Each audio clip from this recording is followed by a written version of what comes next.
La Asociación Nacional de Escuelas Particulares de la República Mexicana manifestaron toda su intención para regresar a clases presenciales el 1 de marzo. Por su parte, la Secretaría de Educación, a cargo de Delfina Gómez, hizo un llamado a las instituciones de educación a regresar a clases cuando el semáforo epidemiológico se ubique en color verde. En tanto, el presidente Andrés Manuel López Obrador pidió respetar la decisión de los colegios para un regreso a clases presencial, siempre y cuando asuman la responsabilidad. Ante ello, ¿cuál es realmente el panorama?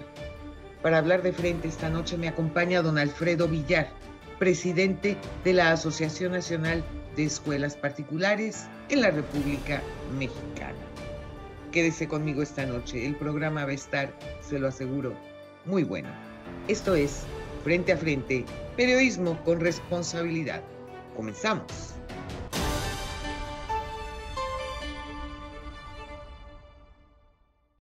Esta noche me da muchísimo gusto recibirlo, don Alfredo, porque sin lugar a dudas, vaya el paquete y la responsabilidad que se tiene en estas manos desde el momento en que, después de tanto tiempo de una pandemia, las autoridades pretendan abrir nuevamente las escuelas con los riesgos que todavía en este momento implica, porque pues cabe señalar que los contagios no han parado, que no están vacunados todos, que esto va a llevar mucho tiempo. ¿Qué tal, Lolita? Mucho gusto en saludarte. Me da gusto saludarte y platicar contigo. A ver, ¿qué vamos a hacer con estas criaturas? Porque, bueno, en un momento dado, en una escuela de gobierno, pues pueden decidir lo que quieran, el gobierno.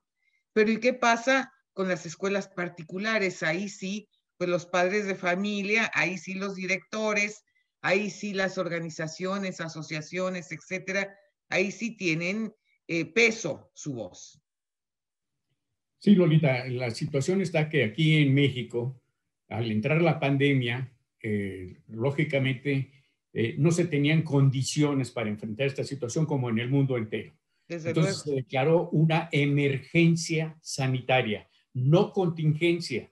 Una emergencia es muy corta. Entonces el secretario de Educación Pública dijo que se suspenderían las clases precisamente por una emergencia. Y la emergencia lo dio, que era del mes de marzo a finales de principios de abril. Pero esto ya se ha llevado diferente tiempo. Ya llevamos un año con 2 ciclos escolares perdidos.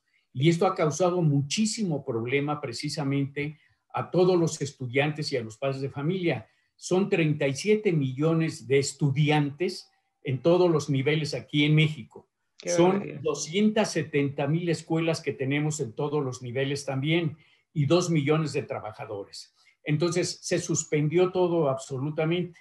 Pero se suponía que era muy corto porque era una emergencia, porque precisamente a través de la educación, que es la base del desarrollo armónico, integral y humano de la sociedad, ¿qué va a pasar con el futuro de 37 millones de estudiantes en todos los niveles? ¿Qué va a pasar con esto?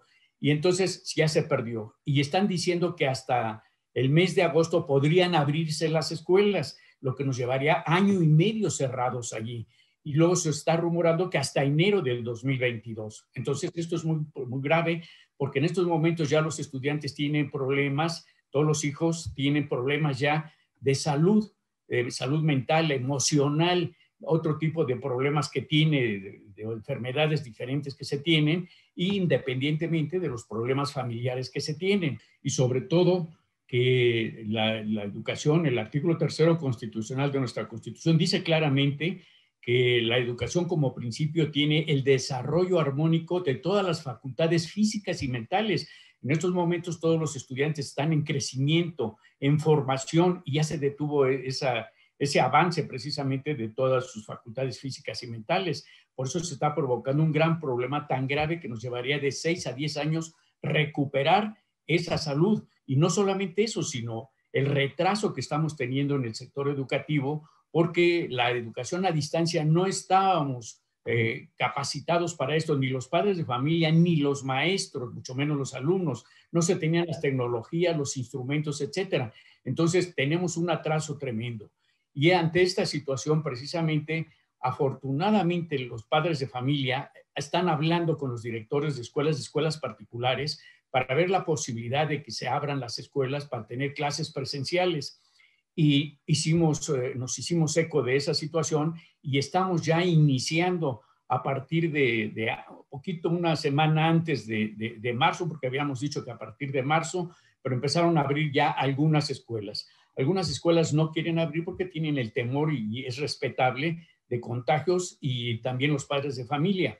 ¿Cómo no? Es respetable esta situación, pero afortunadamente están abriendo escuelas ya, en lo que llevamos hasta estos momentos, y ya llevamos más de 700 escuelas abiertas con todos los protocolos de sanitización que hay, precisamente. Desde A ver, don Alfredo, explíqueme en bolitas y palitos exactamente cómo van a tomar los cuidados necesarios para que no haya un alto nivel de contagios entre los estudiantes y los maestros, porque aquí hablamos de dos sectores importantísimos.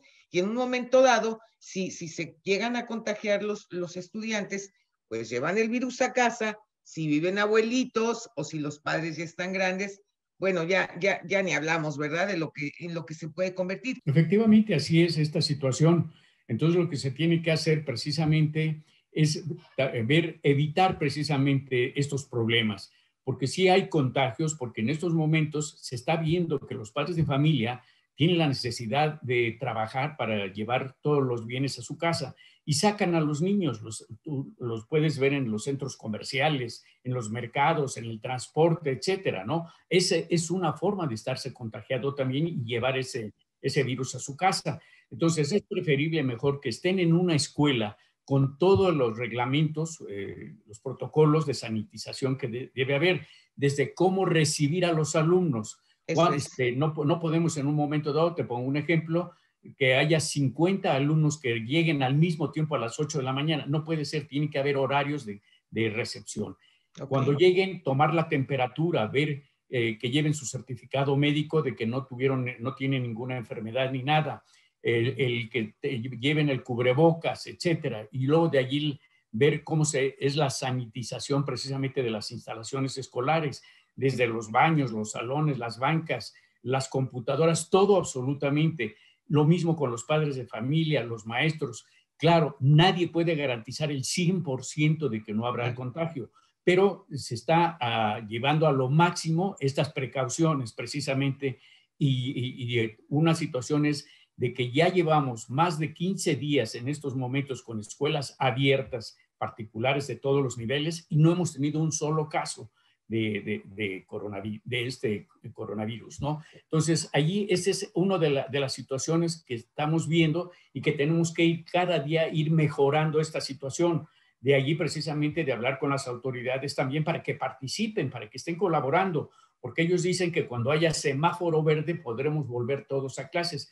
Pero imagínate que mañana hay semáforo verde, 270,000 escuelas al mismo tiempo van a entrar, con 37 millones de estudiantes, con 2 millones de trabajadores de la educación. Allí sí habría contagios. Claro. En cambio, vamos abriendo poco a poco. Entonces, escalonadamente. Exactamente. Eso es lo que se tiene que ir haciendo.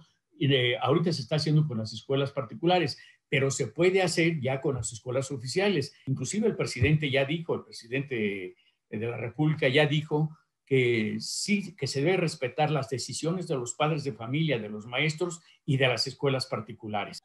Don Alfredo, hay un punto que también es muy importante, que no podemos dejar a un lado en medio de esta pandemia. No nada más es una pandemia de tipo de salud, sino también una pandemia económica. Hay muchos padres de familia, padres y madres de familia, que a lo largo de este año han perdido su trabajo, sus ingresos, y que tenían a sus hijos en escuelas particulares y que ya en este momento no están en condiciones para poder pagar las colegiaturas, en algunos casos muy altas. Es muy cierto lo que estás mencionando. Las escuelas particulares lamentablemente perdieron casi el 50% de su alumnado por varias razones. Uno de ellos fue precisamente porque los padres de familia perdieron su trabajo y no tienen para pagar. Así Otros es. padres de familia sacaron a sus hijos porque dijeron, ¿por qué voy a pagar si las clases se están dando por televisión, se están dando a distancia? No tengo por qué pagar. Y esto hizo un conflicto ya tremendo en todo el sector educativo nacional, porque para que esas clases tuvieran validez oficial para sus hijos, tenían que inscribirlos en las escuelas oficiales. Entonces, allí está ya sobresaturado. Si mañana, por ejemplo, regresaran a clases, los grupos en las escuelas oficiales serían de 90 a 100 alumnos, lo cual es tremendo. Entonces, las escuelas particulares lo que están haciendo es ya abrir con los padres que tienen ahorita, que han estado pagando su colegiatura y que es casi el 50% de la población que antes tenían. Y ahora se están dando facilidades a otros padres de familia porque también tienen la necesidad de regresar a sus hijos a las escuelas particulares y se les están dando facilidades para ver qué se puede hacer. Inclusive hay alumnos de escuelas oficiales que quieren regresar a las clases presenciales y solamente se pueden hacer en estos momentos a través de las escuelas particulares. Aquí la cuestión es, ¿los maestros también han perdido su trabajo, don Alfredo? Totalmente. Se perdió de todos los casi 200,000 trabajadores de la educación en escuelas particulares, se perdieron. Y que los maestros que actualmente están no están recibiendo el 100% de su sueldo. Algunos sí, Wow. la mayoría no. Está recibiendo un porcentaje nada más y estamos esperando que esto se reactive precisamente para ver cómo se va a beneficiar y cómo se va a pagar a los maestros su salario completo y lo que se les está quedando a deber. Entonces, allí es una de las situaciones también que estamos viendo. Vaya problemón el que tienen en las manos, ¿eh? Vaya problemón, porque al final de la jornada es, de entrada, la situación y el riesgo de salud. Después, los salarios y las plazas de los maestros. Después, aquellos padres de familia que ya no tienen dinero para estar pagando colegiaturas en escuelas privadas. Es decir, no la tienen nada fácil, ¿eh? Si no nos tomamos de la mano, no vamos a salir adelante. Efectivamente, así es. Por eso se debe permitir la participación de la sociedad Claro. en todos sus aspectos. Entonces, eso es lo que se tiene que hacer y todo apegado al Estado de Derecho. No estamos violando ninguna ley. Así Entonces, esta es. es una de las situaciones que se tiene que tomar en cuenta por parte de las autoridades educativas y no solamente educativas, sino todos los gobernadores, todos los secretarios de Estado, todos tienen la obligación, de acuerdo a las leyes, de participar en el sector educativo y garantizar, porque así lo dice, garantizar todos los derechos que tenemos, el derecho a la alimentación, el derecho a la educación, el derecho a la salud, el derecho a un medio ambiente sano, lo que no estamos haciendo. Y a través de la escuela se puede hacer todo eso. Pues mire, yo le digo una cosa, don Alfredo, si nos enteramos de algunos gobernadores que no hagan su chamba, créame que entre usted y yo los vamos a balconear. ¿Qué le parece? Ya, ya, me parece perfecto. Me parece perfecto. Así lo vamos a hacer. Claro que sí, don Alfredo. Le mando un abrazo con todo cariño. Gracias por haber estado conmigo esta noche. Al Muchísimas contrario, gracias. me dio mucho gusto, ¿eh? Espero Muchas gracias. estemos en Gracias, contacto próximamente. gracias, don Alfredo. No se pierda nuestro próximo programa. México vive tiempos de cambio, tiempos de dar la cara, tiempos para hablar frente a frente. Muy buenas noches.